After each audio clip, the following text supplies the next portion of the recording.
Hello friends, நம்ம last வீடியோவில் பார்த்தோம் அப்படின்னா இந்திய அரசியலமைப்பில் குடியுரிமை பற்றி கொடுத்துருக்கும் எல்லா சரத்துகளையும் நம்ம ஷார்ட்கட்டில் பார்த்துட்டோம். ஸோ இந்த வீடியோவில் நம்ம பார்த்தீங்க அப்படின்னா டிஎன்பிஎஸ்சியோட ரொம்ப ரொம்ப ரொம்ப இம்பார்ட்டன்ட் டாபிக் என்ன அப்படின்னு சொல்லி பார்த்தீங்கன்னா குடியுரிமை சட்டம் 1955. இது நிறைய இடத்துல இந்த டாப்பிக்கை டிஸ்கஸ் பண்ணியிருக்க மாட்டாங்க. பட் இதிலிருந்து நீங்கள் பார்த்தீங்க அப்படின்னா நம்ம டிஎன்பிஎஸ்சி சைடில் கொஷின்ஸ் நம்ம லாஸ்ட் இயர், அதாவது ப்ரீவியஸ் இயர் டிஎன்பிஎஸ்சி பேப்பர்ஸில் கேட்டிருக்காங்க. ஸோ இந்த டாப்பிக்கும் நீங்கள் மிஸ் பண்ணாமல் படிக்கணும். தான் குடியுரிமை சட்டம் 1955 படி ஃபுல்லா எல்லா டீடைல்ஸும் நம்ம டிஸ்கஸ் பண்ணியிருக்கோம்.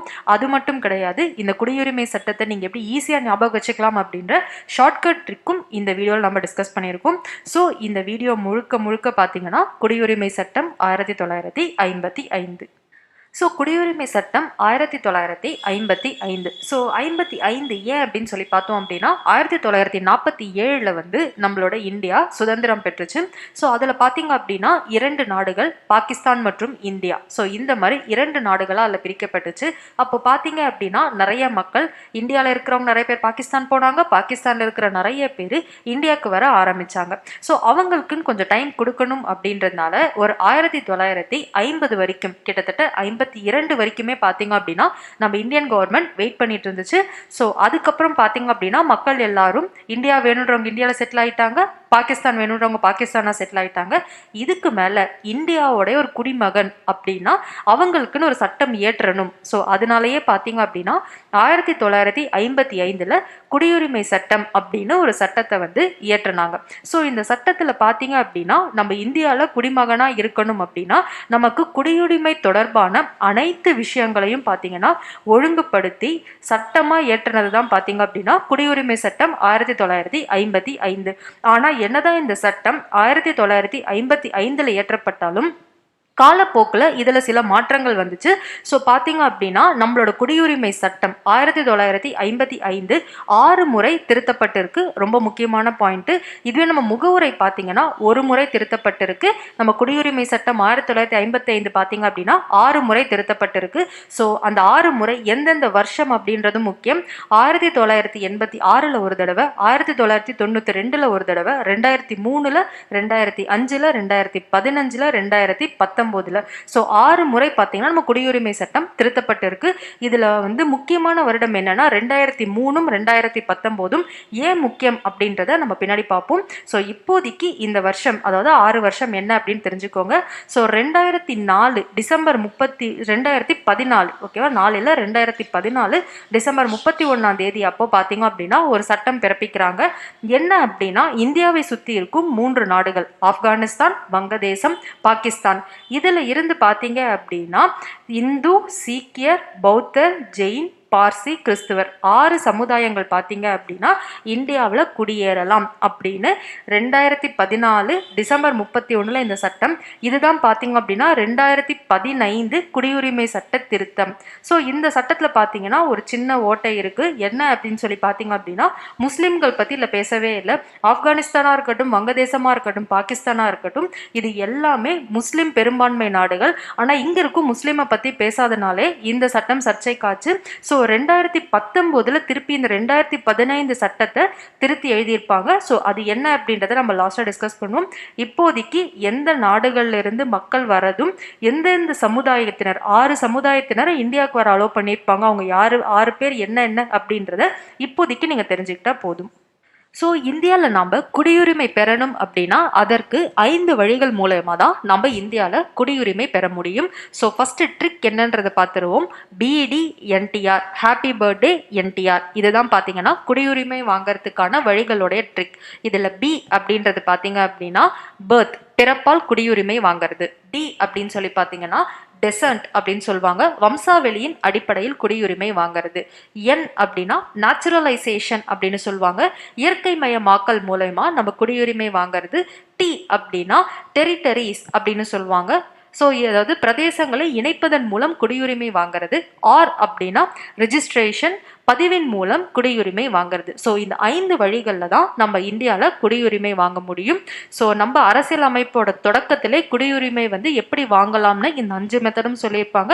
பிறப்பால் குடியுரிமை, வம்சாவளியின் அடிப்படையில் குடியுரிமை, பதிவின் மூலம் குடியுரிமை, இயற்கைமயமாக்கல் மூலம் குடியுரிமை, பிரதேசத்தை இந்தியாவில் இணைப்பதன் மூலம் குடியுரிமை. ஸோ இந்த 5 வழிகளில் மட்டும்தான் இந்தியாவில் நம்ம குடியுரிமை வாங்க முடியும். ஸோ இந்த ட்ரிக்கை நல்லா ஞாபகம் வச்சுக்கோங்க.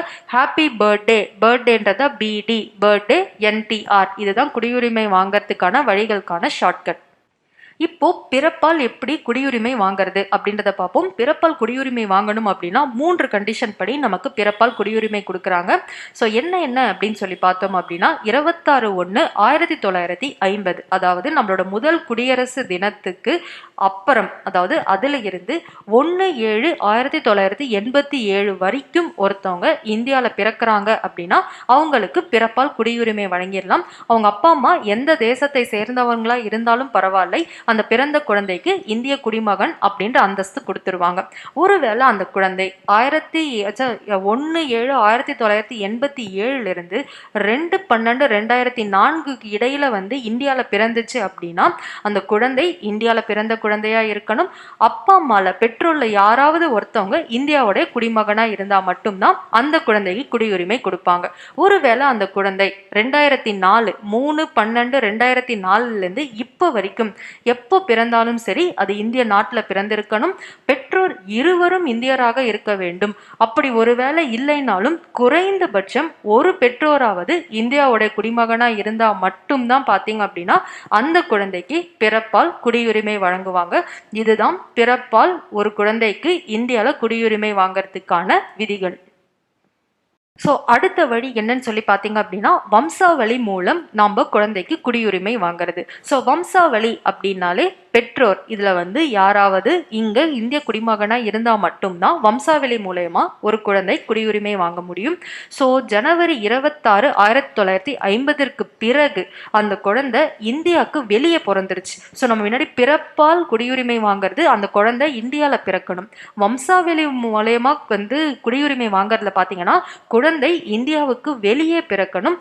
ஆனா அவங்களுடைய அப்பா, அந்த குழந்தையோட அப்பா பார்த்தீங்கன்னா பிறப்பால் இந்திய குடிமகனாக இருந்தாதான் அந்த குழந்தைக்கு வம்சாவளி மூலம் இந்திய குடிமகன் அப்படின்ற அந்த அந்தஸ்தை கொடுப்பாங்க. ஒருவேளை அந்த குழந்தை டிசம்பர் 10 1992 அப்புறம் பிறந்துருச்சு, அதாவது இந்தியாவுக்கு வெளியே பிறந்துருச்சு, ஆனால் டிசம்பர் 3 இப்போ டிசம்பர் 3 2004 அப்புறம் அந்த குழந்தை இந்தியாவில் விட்டு வெளியே பிறந்திருக்கு அப்படின்னா பெற்றோர்ல யாராவது ஒருத்தவங்க பிறப்பால் இந்திய குடிமகனாக இருந்திருக்க வேண்டும். அப்படின்னா மட்டும்தான் அந்த குழந்தைக்கு வம்சாவளி மூலம் இந்திய குடியுரிமை வழங்குவாங்க. ஒருவேளை அந்த குழந்தை டிசம்பர் 3 2004 அப்புறம் இந்தியா விட்டு வெளியே பிறந்திருச்சு அப்படின்னா முதல்ல அந்த குழந்தையோட பேர்ல அவங்க பிறந்த அந்த ஊருடைய பாஸ்போர்ட், கடவுச்சீட்டு இருக்கக்கூடாது. ஃபார் எக்ஸாம்பிள் அந்த குழந்தை இப்போ அமெரிக்காவில் பிறந்துருச்சு அப்படின்னா அந்த குழந்தைக்கு அமெரிக்கன் பாஸ்போர்ட் வாங்கி இருக்க கூடாது. அது மட்டும் கிடையாது, அந்த ஊர்ல பிறந்ததிலிருந்து 1 வருடத்திற்குள்ள அங்க இருக்கும் இந்திய தூதரகத்துல இப்படி ஒரு குழந்தை பிறந்திருக்கு, எங்க கிட்ட அந்த குழந்தைக்கான பாஸ்போர்ட் இல்லை அப்படின்னு பதிவு செய்தால் தூதரகம் மூலமா இங்க அனுப்பப்பட்டு இந்தியாவுக்கு அனுப்பப்பட்டு அந்த குழந்தைக்கு பாத்தீங்கன்னா வம்சாவளியின் மூலம் குடியுரிமை வழங்குவாங்க. ஸோ இதுதான் பாத்தீங்க அப்படின்னா வம்சாவளியின் மூலம் 3 காரணங்கள்னால ஒரு இந்தியா விட்டு வெளியே பிறந்த ஒரு குழந்தைக்கு இந்திய குடியுரிமை வழங்குவதற்கான விதிகள். இப்போ 3வது வழி என்னன்னு சொல்லி பார்த்தீங்கன்னா பதிவின் மூலம் குடியுரிமை வாங்குறது. ஸோ பதிவின் மூலம் குடியுரிமை வாங்கணும் அப்படின்னாலே இந்த ஊரில் வசித்தவங்க மட்டும்தான் பதிவின் மூலம் குடியுரிமை வாங்க முடியும். அதாவது இந்தியாவில் வசித்தவர்கள் மட்டும்தான் பதிவின் மூலம் குடியுரிமை வாங்க முடியும். அதற்கு சில விதிகள் இருக்கு. இந்திய வம்சாவளியை சேர்ந்த ஒருவர், ஓகேவா, அவர் இந்திய வம்சாவளி தான், ஆனால் இந்தியாவில் இல்லாமல் வெளிநாட்டிலே ரொம்ப வருஷம் இருந்துட்டாரு. இப்போ அவர் திரும்பி இந்தியாவுக்கு வந்திருக்கார். இப்போ அவருக்கு இந்திய குடியுரிமை வேணும் அப்படின்னா அவர் இந்தியாவில் விண்ணப்பம் செய்யறதுக்கு முன்னாடி, அதாவது பதிவிற்கான விண்ணப்பம் செய்யறதுக்கு முன்னாடியே 7 ஆண்டுகள் இந்தியாவில் வசித்தவராக இருக்க வேண்டும். அப்புறம் பிரிக்கப்படாத இந்தியாவிற்கு வெளியே உள்ள எந்த நாட்டில் வசிப்பவராக இருக்கும் இந்திய வம்சாவளியை சேர்ந்தவர், அதாவது பிரிக்கப்படாத இந்தியா நாட்டில் வசிப்பவராக இருந்தாங்க அப்படின்னா அவர்களுக்கு வம்சாவளியே இருந்தாங்க அப்படின்னா அவர்களுக்கு பதிவின் மூலம் பார்த்தீங்க அப்படின்னா இந்திய குடியுரிமை தரலாம். ஆனால் பிரிக்கப்படாத இந்தியா, ஃபார் எக்ஸாம்பிள் அவங்க அந்தமான நிக்கோபார் இல்லை வந்து பார்த்தீங்க அப்படின்னா லக்ஷதீப் அந்த மாதிரியான இடங்களில் பிறந்தவர் இந்திய வம்சாவளி. பட் ஆனாலும் அவர்களுக்கும் பார்த்தீங்க அப்படின்னா நம்மளோட குடியுரிமை வழங்கலாம். இந்திய குடிமகனை திருமணம் செய்த ஒருத்தவங்க அவங்களும் பார்த்தீங்க அப்படின்னா விண்ணப்பிக்கிறதுக்கு 7 வருஷத்துக்கு முன்னாடியிலிருந்து அவர் இந்தியாவில் வசிப்பவராக இருக்க வேண்டும். ஒருவேளை இந்தியன் ஆண் வந்து இந்தியர், ஸோ பெண் வந்து வெளிநாட்டவர் அப்படின்னா அவங்க என்னதான் இந்தியரை திருமணமே செஞ்சுக்கிட்டாலும் 7 வருஷம் இந்தியாவில் வசிச்சா மட்டும்தான் இந்திய குடியுரிமை நாம் அந்த பெண்ணுக்கு வாங்க முடியும். இதுதான் பார்த்தீங்கன்னா இந்திய குடிமகனையே திருமணம் செய்தாலும் 7 ஆண்டுகள் அவங்க இந்தியாவில் வசிச்சாதான் அவங்களுக்கு இந்திய குடியுரிமை கிடைக்கும். இந்திய குடிமகளாக இருக்கும் நபர்களின் மைனர் குழந்தைகள், ஸோ இந்தியாவோட குடிமக்களாக இருப்பாங்க, அவங்க வெளிநாட்டில் வசிச்சுக்கிட்டு இருப்பாங்க, அவங்களுக்கு அங்கே பிறக்கும் அந்த மைனர் குழந்தைகளுக்கு பார்த்தீங்கன்னா இந்திய குடியுரிமை வந்து பதிவின் மூலம் பெற்றுக்கொள்ளலாம். இதுதான் பதிவின் மூலம் நம்ம குடியுரிமை பெறுவதற்கான வழிகள். இயற்கை மயமாக்கல் மூலம் இந்தியாவில் எப்படி குடியுரிமை வாங்கலாம் அப்படின்னா, இயற்கை மயமாக்கல் அதாவது நேச்சுரலைசேஷன் அப்படின்னா என்ன அப்படின்னா, நம்ம இந்தியாவை பார்த்தீங்க அப்படின்னா இந்தியா முதல்ல பிரிக்கப்படாத ஒரு நாடாக இருந்துச்சு. பாகிஸ்தான் ஒரு பக்கமும் பங்களாதேஷ் ஒரு பக்கம். ஸோ இந்தியா, பாகிஸ்தான், பங்களாதேஷ் இது எல்லாம் சேர்ந்தது தான் அனைத்து இந்தியாவா நம்ம சுதந்திரம் வாங்கிறதுக்கு முன்னாடி இருந்துச்சு. அப்போ பார்த்தீங்கன்னா சுதந்திரம் வாங்கினதுக்கு அப்புறம் இந்த நாடுகள்லாம் பிரிச்சுட்டாங்க. ஆனால் நிறைய மக்களுக்கு பார்த்தீங்க அப்படின்னா நாடு பிரிச்சதே தெரியாது. அவங்க பாட்டும் அவங்க எந்த பகுதியில் வசிச்சுக்கிட்டு இருந்தாங்களோ அதே பகுதியில் அப்படியே வசிச்சுக்கிட்டு இருந்திருப்பாங்க. அவங்க ஒருவேளை பாகிஸ்தானை சேர்ந்தவர்களா இருக்கலாம், பங்களாதேஷை சேர்ந்தவர்களாம் இருக்கலாம். ஆனால் அவங்களுக்கு பிரிச்சதே தெரியாம இந்தியாவிலே ரொம்ப வருடம் வாழ்ந்திருக்கலாம். அப்படி இந்தியாவிலேயே அவங்க 12 ஆண்டுகள் வாழ்ந்திருந்தாங்க அப்படின்னா அவங்களுக்கு இந்தியாவிற்கான குடியுரிமை தாராளமாக கொடுக்கலாம். இதுதான் நேச்சுரலைசேஷன், இயற்கைமயமாக்கல் மூலம் அவங்களுக்கு இந்திய குடியுரிமையை வழங்குதல். ஸோ இப்படி பார்த்தீங்க அப்படின்னா இயற்கை மயமாக்கல் மூலம் குடியுரிமை வாங்கணும் அப்படின்னா முதல்ல விண்ணப்பிக்கணும். ஸோ விண்ணப்பிக்கிறதுக்கு முன்னாடி பார்த்தீங்கன்னா அவங்க 12 ஆண்டு காலம் இந்தியாவில் வாழ்ந்திருக்க வேண்டும். அப்புறம் விண்ணப்பிச்சதுக்கு அப்புறம் பார்த்தீங்கன்னா 12 மாதங்கள் அவங்க அந்த ஊரை விட்டு வெளியவே போகாம அதே ஊர்லயே இருக்கணும். அப்படி 12 மாதங்கள் அங்கேயே இருந்தா மட்டும்தான் அவங்களுக்கு இயற்கை மயமாக்கல் மூலம் இந்திய குடியுரிமை வழங்குவாங்க. ஒருவேளை அவங்க விண்ணப்பிக்கும் பொழுது இந்தியாவில் அவங்க 11 ஆண்டுகள் தான் வாழ்ந்திருக்காங்கன்னு வச்சுக்கோங்களேன், அதுவும் பரவாயில்ல. ஏன்னா விண்ணப்பிச்சு 1 வருடம் அவங்க கண்டிப்பா இந்தியாவில் தான் இருக்கணும். ஸோ அந்த ஒன்னையும் அந்த 11 வருடத்துடன் கூட்டும் பொழுது நம்ம இந்திய அரசியலமைப்புல சொன்ன மாதிரி 12 ஆண்டுகள் அவங்க இந்தியாவில் இருந்த கணக்கு வந்துடுச்சு. ஸோ இயற்கை மயமாக்கல் மூலம் அவங்க இந்தியாவில் வந்து குடியுரிமை பெறணும் அப்படின்னா 12 ஆண்டுகள் இந்தியாவில் அவங்க வசிக்கணும். எந்த நாட்டில் நீங்கள் குடியுரிமை வாங்கணும் அப்படின்னாலும் 2 வார்த்தைகள் யூஸ் பண்ணுவாங்க. ஜூஸ் சோலி, ஜூஸ் சங்குனிஸ்ன்னு சொல்லுவாங்க. எப்படி ஒரு நாடு பார்த்தீங்க அப்படின்னா கம்யூனிசம் நாடா இல்லைன்னா டெமோக்ராட்டிக் நாடா அப்படின்னு கேட்குற மாதிரி குடியுரிமை எந்த நாட்டுக்காக இருந்தாலும் 2 டேர்ம்ஸ் யூஸ் பண்ணுவாங்க. ஜூஸ் சோலியா இல்லை ஜூஸ் சங்குனிஸா அப்படின்னு கேட்பாங்க. இப்போ நம்ம இந்தியாவை பொறுத்த வரைக்கும் நம்ம பார்த்தோம் அப்படின்னா ஜூஸ் சோலியின் அடிப்படையில் குடியுரிமை வழங்குறாங்க. அந்த ஜூஸ் சோலிஸ் அப்படின்னா என்ன அப்படின்னா பிறந்த இடத்தை அடிப்படையாக கொண்டு குடியுரிமை. ஸோ இந்தியாவில் பிறந்த ஒருத்தவங்கன்னா கண்டிப்பாக இந்திய குடிமகன் அப்படின்னா அது ஜூஸ் சோலி.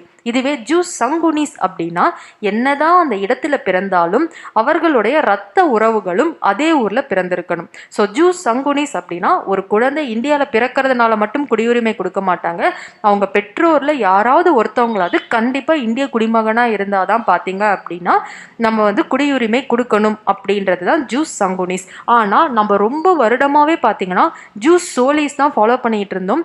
2003க்கு அப்புறம், அதாவது 2003 நம்ம குடியுரிமை சட்டம் 1955 சட்ட திருத்தம் பண்ணதுக்கு அப்புறம் தான் பார்த்தோம் அப்படின்னா ஜூஸ் சங்குனிஸ் பக்கம் நம்ம சாய ஆரம்பிச்சோம்.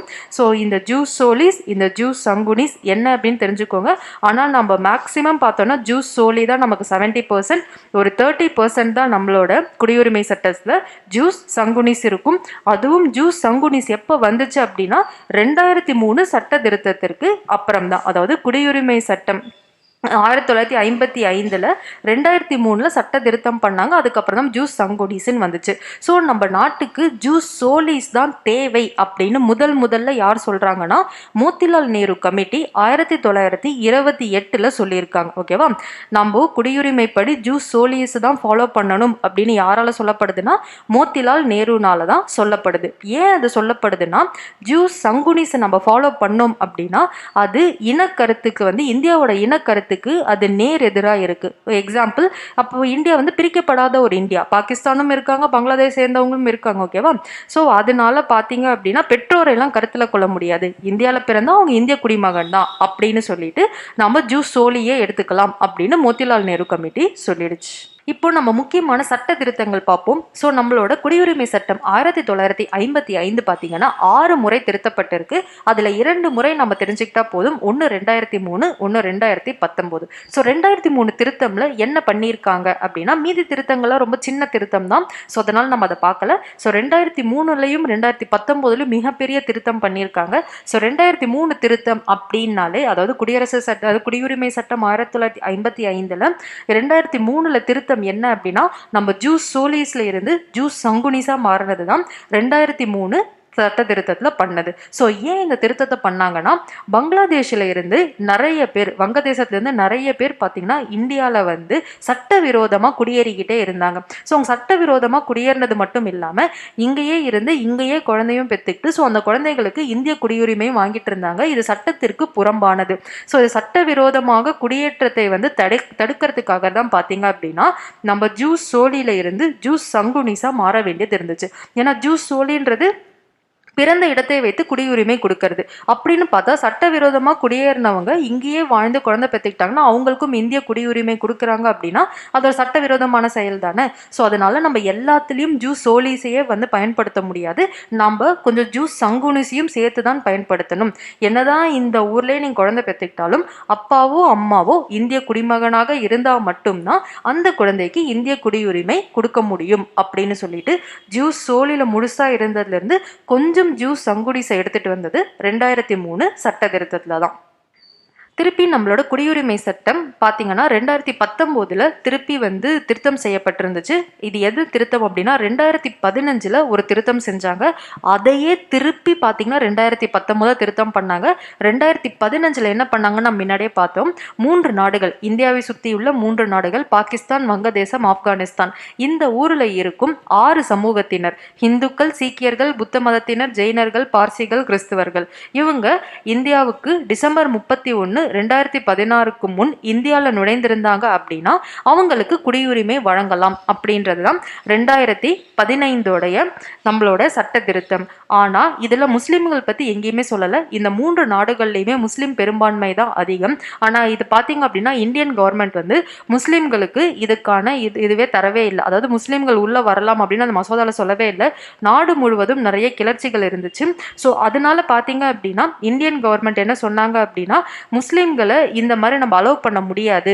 ஏன்னா இந்த நாடுகள்லாம் பார்த்தீங்க அப்படின்னா தேச விரோத செயல்கள், அதாவது டெரரிஸ்ட் ஆக்டிவிட்டீஸ்லாம் கொஞ்சம் அதிகமாக இருக்குது.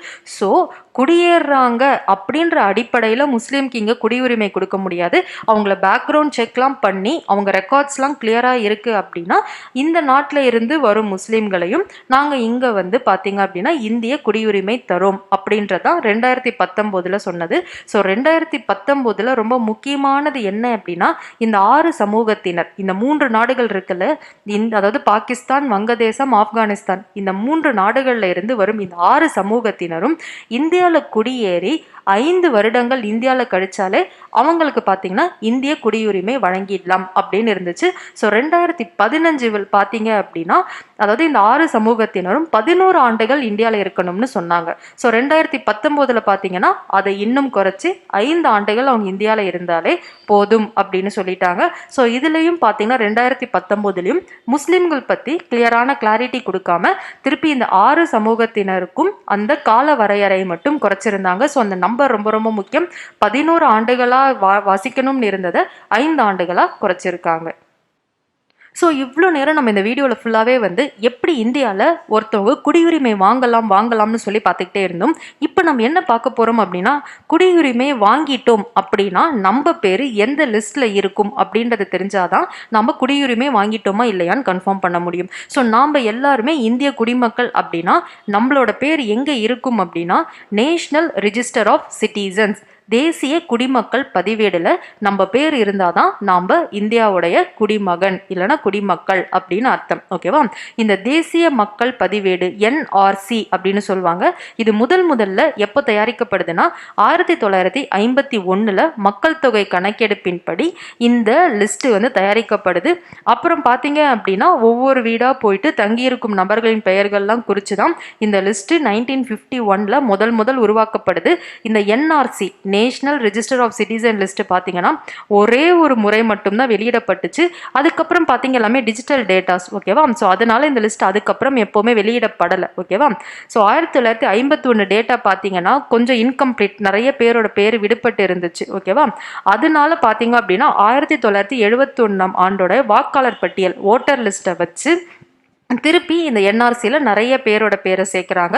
அப்போதுலேருந்து பார்த்தீங்க அப்படின்னா 1971 அப்புறம் பார்த்தீங்கன்னா என்ஆர்சியை லெகசி டேட்டா அப்படின்னு சொல்கிறாங்க. நேஷனல் ரெஜிஸ்டர் ஆஃப் சிட்டிசனை 1971 அப்புறம் லெகசி டேட்டான்னு சொல்கிறாங்க. ஏன்னா 1951 நிறைய பேரோட பேர் விட்டு போயிடுச்சு. ஸோ அதனால் 1971 வாக்காளர் பட்டியல் வச்சு எல்லாரோடைய பேரும் சேர்த்துட்டாங்க. இப்போ பார்த்தோம் அப்படின்னா இந்த என்ஆர்சியில் நம்ம எல்லார் பேருமே இருக்கும். ஏன்னா நம்ம குடும்பத்தில் சம்மந்தப்பட்ட யாரோட பேராவது 1971 நம்ம குடும்பத்தில் இருக்கும் யாராவது ஒருத்தவங்க பேராவது அந்த லிஸ்ட்ல இருந்திருக்கும். ஸோ அந்த ஒரு பேர் இருந்தாலே போதும், அது கீழே இருக்கும் குடும்பத்தில் இருக்கும் அனைத்து பேருடைய பேரும் இந்த என்ஆர்சியில் ரெஜிஸ்டர் பண்ணியிருப்பாங்க. ஸோ இதில் இருக்கும் ஒரு பேர், அதாவது இந்த லிஸ்ட்ல நம்ம பெயர் இருந்தாதான் பார்த்தீங்க அப்படின்னா நம்ம இந்திய குடிமக்கள் என்று சான்றளிக்கப்படுவர். ஸோ நம்ம எக்ஸாமுக்கு இதுக்கெல்லாம் அப்ளை பண்ணும்பொழுது நேஷனாலிட்டி இந்தியன் அப்படின்னு நம்ம மார்க் பண்ணுவோம், இந்தியர் அப்படின்னு நம்ம மார்க் பண்ணுவோம். அப்போ அவங்க போயிட்டு இது என்ஆர்சியில் தான் செக் பண்ணுவாங்க, நம்ம பேர் அந்த லிஸ்ட்ல இருந்துச்சு அப்படின்னா எஸ் நம்ம நேஷனாலிட்டி படி இந்தியன். ஓகேவா? இதுதான் அந்த என்ஆர்சியை பத்தி நீங்க தெரிஞ்சுக்க வேண்டியது. ஸோ இவ்வளோதான் ஃப்ரெண்ட்ஸ் நம்ம இந்திய குடியுரிமை சட்டம் 1955 படி தெரிஞ்சுக்க வேண்டிய மொத்த டீட்டெயில்ஸ். இதுல இருந்து பாத்தீங்க அப்படின்னா ரீசன்ட் டைம்ல கொஷின்ஸ் கேட்குறாங்க. ஸோ அப்படி கேட்கப்படுற கொஷினுக்கு, அதாவது ஒரு கொஷின் தான் வரும் இதுல இருந்து, அப்படி கேட்கப்படுற கொஷினுக்கு நீங்க கட்டாயம் ஆன்சர் பண்ணணும். எந்த கொஷினுமே மிஸ் பண்ணிடாதீங்க. கண்டிப்பா இந்த வருஷம் நீங்க சீட் வாங்கியே ஆகணும். ஸோ அந்த மன உறுதியோடையே எல்லா டாபிக்ஸையும் படிங்க. கண்டிப்பா இந்த வருஷம் உங்களுக்கு வெற்றி இருக்கும். ஸோ இந்த டாபிக்ல யாருக்காவது டவுட் இருந்துச்சு அப்படின்னா கீழே கமெண்ட்ல சொல்லுங்க. என்னால் முடிஞ்ச வரைக்கும் நான் அதை கிளியர் பண்றேன். ஓகேவா? ஸோ இதோட இந்த வீடியோவோட எண்டுக்கு வந்துட்டோம் ஃப்ரெண்ட்ஸ். பாய், தேங்க்யூ.